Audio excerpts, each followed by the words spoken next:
Fatos e versões. O que vai impactar na sua vida agora no Café com Política. Hoje, conversando com o ex-deputado estadual pelo PSDB, João Leite. Deputado, prazer tê-lo aqui mais uma vez no Café com Política. Havia um certo tempo que eu não o encontrava, mas sempre bom tê-lo aqui na bancada conversando conosco. Também eu que agradeço, feliz de te encontrar também, né? Aquelas guerras na Assembleia Legislativa. Algumas.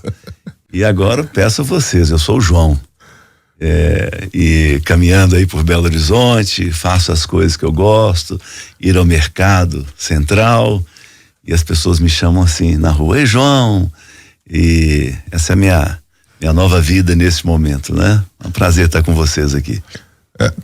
Vou chamá-lo de João, portanto. João, João. Mas o ofício sempre vai fazer deputado. O deputado João Leite, depois de 7 mandatos, acumula qual saldo? A sua passagem pela Assembleia Legislativa foi cercada de homenagens, evidentemente, na parte final do encerramento de mandato, mas pessoalmente, o que é que o senhor considera ter sido de mais importante que foi feito ao longo dos períodos que esteve lá na casa? Impressionante, assim, depois de 30 anos na política, eu sempre penso que eu fiquei 20 anos dentro de um gol. Meu pastor Paulo Mazzoni fala comigo assim, Deus deixou você 20 anos dentro do gol te preparando para 30 anos na política. E agora? Agora já é outro momento na minha vida, mas eu tenho muito a agradecer pela minha passagem pela Câmara Municipal, muito pequeno, foram 2 anos na Câmara, fui secretário de Esporte de Belo Horizonte, implementei 12 projetos bem sociais, ligados ao esporte, alguns continuam até hoje, outros foram interrompidos aí no tempo, lamentavelmente, mas um especialmente está no meu coração, que é o Superar, que é escolinha de esporte para criança com deficiência. Então ele continua até hoje e eu fico muito feliz com isso. E depois, na Assembleia Legislativa, aí foi uma experiência muito forte também na Secretaria de Desenvolvimento Social e Esporte, no governo do Aécio Neves, que eu fui o secretário. Mas na Assembleia Legislativa eu inicio num tempo em que nós tivemos um grande problema no sistema penitenciário em Minas Gerais. E eu presidi uma comissão parlamentar de inquérito do sistema penitenciário. Muitas pessoas acham que eu tenho até um irmão muito parecido comigo, eles chamam o sobrinho chama ele de tio doce. Acho que eu sou muito doce, não é? Mas não é bem assim, porque eu enfrentei uma máfia muito forte. Tentaram invadir minha casa. Meus filhos precisaram de segurança. E eu enfrentei todos. Foram 22 indiciados. Pessoas que deixaram sair da cadeia. Fernando Beiramar, maior inimigo das famílias do Brasil, ele foi solto pela porta da frente de uma cadeia. Eu enfrentei essas pessoas todas. Tentaram invadir minha casa. Eu enfrentei tudo isso junto com minha família. Meus filhos, é muito interessante quando fazem alguma proposta para mim de determinadas coisas, né? Aí eu tenho uma filha, ela fala assim, você vai aceitar isso só sobre o meu cadáver? Porque eles sofreram tudo isso também na minha vida. Depois presidi uma comissão parlamentar de inquérito do Detran. Havia facilitação na obtenção de carteiras de habilitação. Em todos estes, nós fizemos legislações.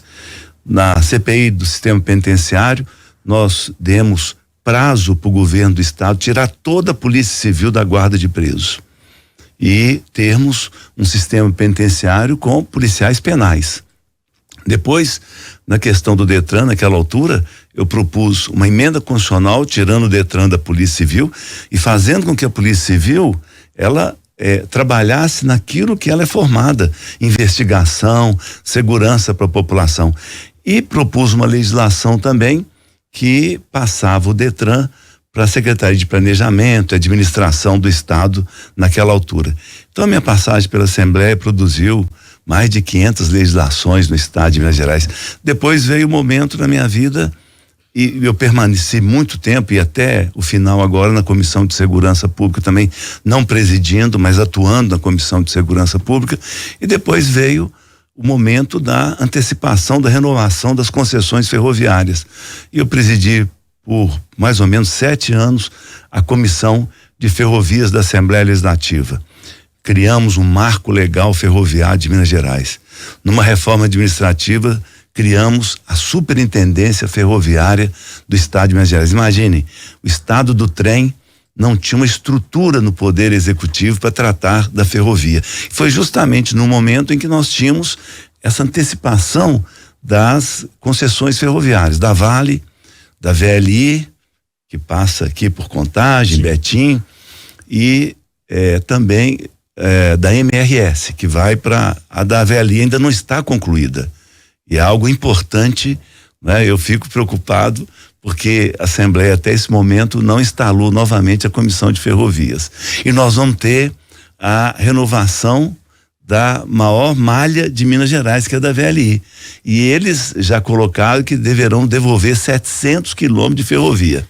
É um assunto que gera muita discussão, de fato, né, João? Ô, João, o nome do senhor voltou aí ao cenário político nos últimos dias, nos bastidores. O senhor até contava aqui pra gente que não estava quieto em casa, muito pelo contrário, estava trabalhando, enfim, mas voltou porque pode disputar pela 4ª vez a prefeitura de Belo Horizonte pelo PSDB. Queria que o senhor falasse sobre isso. De fato, João Leite pode ser candidato em 2024?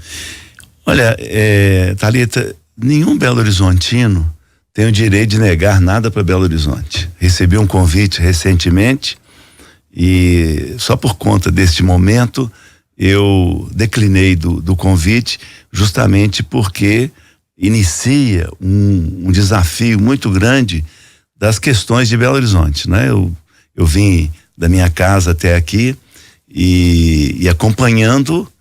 Acho que eu vim meio de repórter de trânsito da Super, né? Eu vim vendo os gargalos que Belo Horizonte enfrenta. Nossa população está sofrendo demais. Nossa população não aguenta a situação do trânsito, da mobilidade.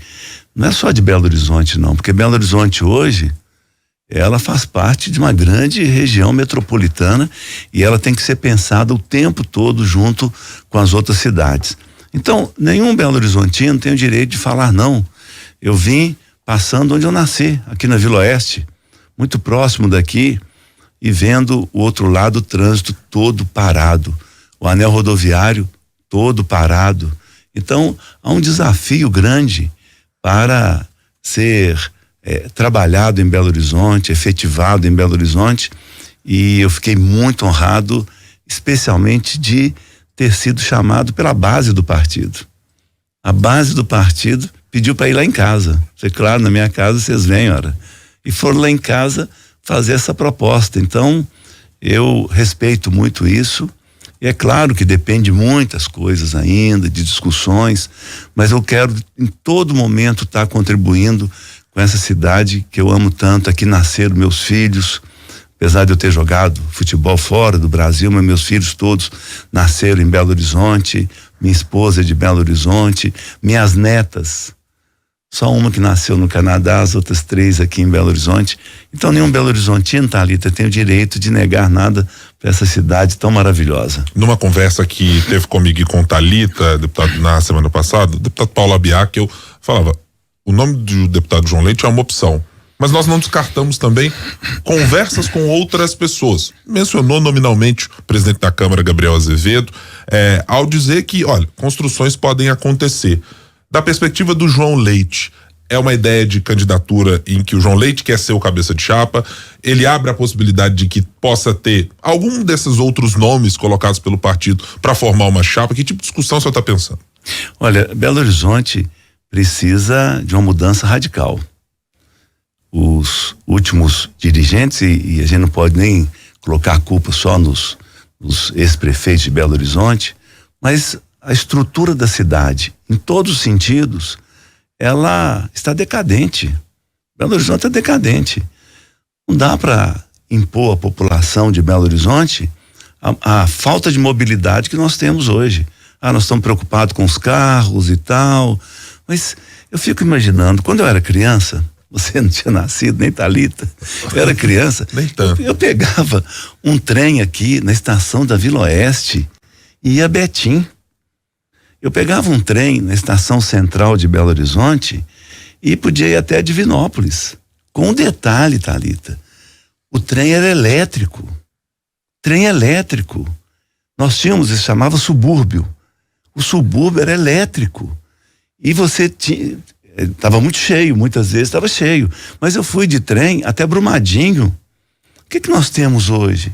Nós não temos estrutura. Eu andei de bonde elétrico em Belo Horizonte. Tinha um bonde do centro de Belo Horizonte até a Pampulha.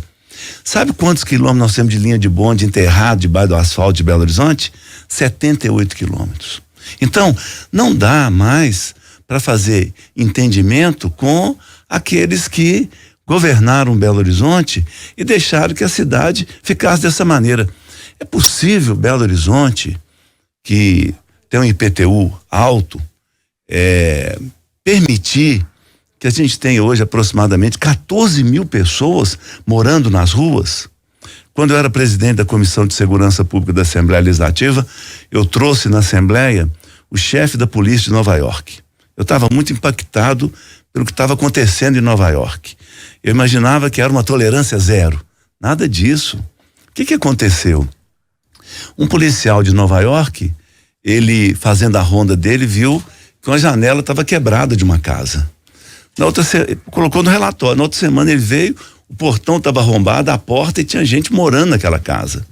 Então, uma cidade que aceita essas coisas, aceita a falta de disciplina, aceita que as coisas que aconteçam desta maneira. Na Comissão de Segurança Pública nós ficamos assim impressionados com o relatório da Polícia Militar. O maior índice de homicídios de Belo Horizonte é entre os moradores de rua. Pergunto, João, nominalmente, os ex-prefeitos Márcio Lacerda e ex-prefeito Alexandre Calil, na sua avaliação, são os que deixaram a situação da cidade dessa maneira? Não são só eles, não é? É uma história de Belo Horizonte. Dizem alguns, quando eu falo sobre bonde, que eu sou atrasado, não é? Aí meu filho jogava no Benfica, eu fui a Lisboa, tem bonde. Aí fui visitar um amigo jornalista de Berna, tem bonde.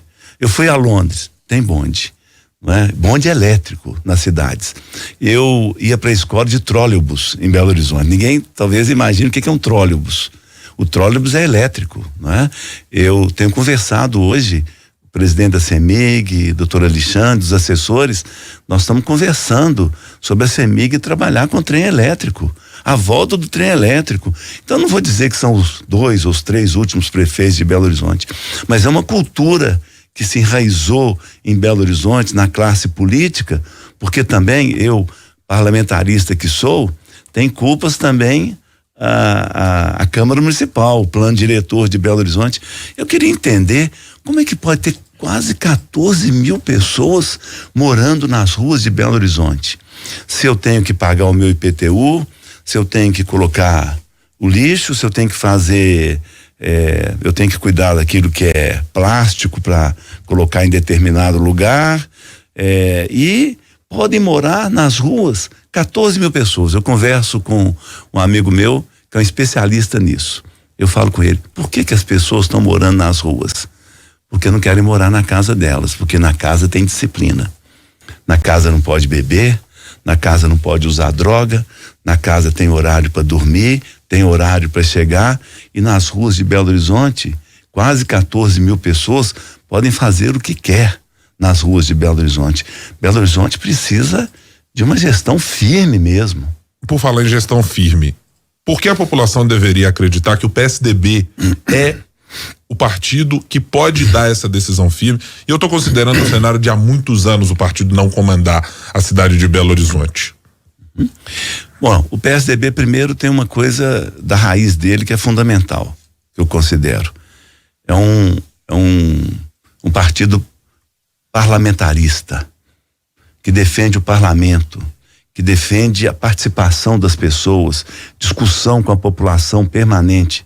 Isso é fundamental nos dias atuais, não é? Não dá para ficar ouvindo esse, aquele, tem que ouvir a população, o sentimento da população.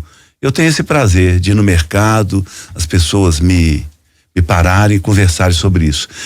Vamos pensar sobre a ação do PSDB em Minas Gerais, ou vamos falar em Belo Horizonte? As últimas grandes obras em Belo Horizonte são do PSDB, a Linha Verde, o Arruda, não é? Com o Eduardo Azeredo lá atrás, a Tereza Cristina, a despoluição de todo esse sistema, na própria Pampulha. Então, as grandes obras de Belo Horizonte, a quadruplicação da Antônio Carlos, foi tudo do PSDB, era um anseio da população de Belo Horizonte que tivéssemos isso. Mas nesse momento agora, nós precisamos do subúrbio. Estou falando uma palavra antiga, mas nós precisamos de mobilidade. Nós temos linhas que passam dentro de Belo Horizonte e que elas têm quatro comboios, 4 trens que passam por dia. E o restante? Já pensou se 5:30 da manhã tivéssemos as linhas abertas e uma composição passando e levando o trabalhador e a trabalhadora? É um desrespeito com o trabalhador e a trabalhadora o que está acontecendo. Agora nós estamos vendo um movimento para aumentar o preço da passagem. Então, nós temos pilhas assim de propostas dizendo que tem que aumentar o preço da passagem. Vamos ver, tem a CPI da BH Trans e tal, e as linhas atravessando Belo Horizonte, carregando ferro gusa, carregando outros minérios nessas linhas e mesmo também alimento. Mas e o passageiro? E a mulher de Belo Horizonte que sai para trabalhar e nós vemos uma linha parada, ela passa aqui, vai até o Barreiro. Nós vamos esperar um metrô que vai demorar 4 anos para ser construído e que está vivendo problemas na justiça. E a linha está lá parada.